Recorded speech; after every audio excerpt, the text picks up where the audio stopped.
to my channel. This is Niomia's opinion, where I encourage you to become a better version of yourself, and together we can all grow. Now in today's video, I'll be sharing with you why it is important to choose to grow as a person versus getting revenge with someone. Now sometimes you have to remind yourself, hey, I don't have control over what that person did to me, but I do have control over how I respond to the situation. And that's pretty much what today's video is about. And if you haven't already, don't forget to subscribe and hit the notification bell down below.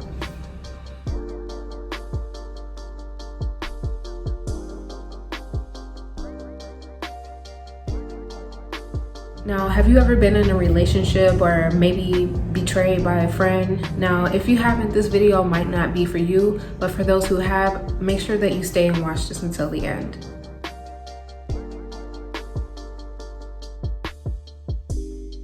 Now, you know the feeling of betrayal, right? And maybe even the feeling of guilt if you did something to someone else. Either one of those feelings can make us do something crazy that we might not have usually done, right? And then even though it feels great right now, later on it could be something that we will regret, right? You know, because we were so caught up in the moment, instead of sitting down and having a conversation to reconcile with this person, we decided to fight and probably argue with them. Some people might go as far as even destroying someone's property or even cheating on their partners. Now, after doing all of this and causing all this drama, you know, what did it really do for you? Did it make you feel better about yourself? Did it help you move on from the situation?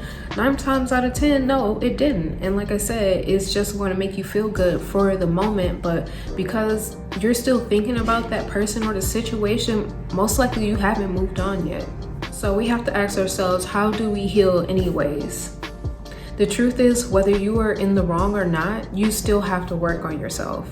Occupying your time with activities that make you a better person is honestly the only way to heal. And instead of acting out, you know, in a moment of rage, ask yourself, how else could this situation could have been handled? You know, could you have had a conversation with this person? If you were having a conversation with this person, how did it go? Were you yelling at them? Were you calling them out their name? Did you allow them to speak? You know, and vice versa. And even then, after you had this conversation, now I'm not saying that you always have to be a peacemaker, but sometimes the best reaction that you can have is to not have a reaction at all. I mean, like literally just silent and ghosting that person. I mean, if it really comes down to it, but it also depends on how much that you care about this person. But most likely there's a way to reconcile without arguing or fighting. For example, I don't know how many times that I probably argued with somebody about the way that they made me feel, or me trying to tell them what they did was wrong. Now, it wasn't until I decided to pull back that this person decided to show me how much that they cared about me, or tried to tell me why I shouldn't be mad at them. But by the time that they came to that realization, I had already moved on, and it wasn't to like get into another relationship or to find a new friend or anything like that. For me, it was just setting up boundaries. After, you know, going through a breakup or, you know, being backstabbed by a friend, a lot of us will end up crying, you know, wishing things were how they used to be, and maybe even stalking their page. Like I said, some people go even further than that. They might go and destroy someone's property or destroy somebody's life or reputation, whatever have you. And then when we are trying to go through that healing process, it's like we never do it in the proper way. You know, they tell us like, hey, you know, you need to be practicing self-care, you need to be practicing self-love, you need to go see a therapist. Nobody ever does that. What we do is usually toxic. You know, I call it reckless healing. You know, that's when you decide to go out. Some people decide to involve themselves in dangerous activity, maybe get into some bad habits, you know, until they feel like they fully got over that person. But because you never learn how to cope, you end up back into the same type of situation. So before you decide to go out and do that reckless healing, you know, really try to practice that self-care and give yourself that time that you need to be able to heal before you hop into another relationship, before you just meet up and find new friends just out the blue. You know, give yourself that time and find out more about yourself and why you feel so hurt and what are you going to do to change things going forward. Now, a lot of people on the internet will just tell you to go ahead and choose violence, right? this person woke up and chose violence today. Now, you might even have friends and family telling you to choose violence. That means like, you know, maybe go get in a fight, maybe go burn that man's clothes or scratch up his car, and they'll tell you, I'll come with you, you know, but this advice was given to you at your own expense. You have to know that some people love drama, and that means yours included. And they aren't just giving you this advice because they want you to do better. It's for their own entertainment. And they're just trying to see how far that you're willing to take it. So, you know, you have to set limits on what you allow yourself to do and what type of advice that you're willing to take. Because if you take advice from the wrong people, that could end you up in jail.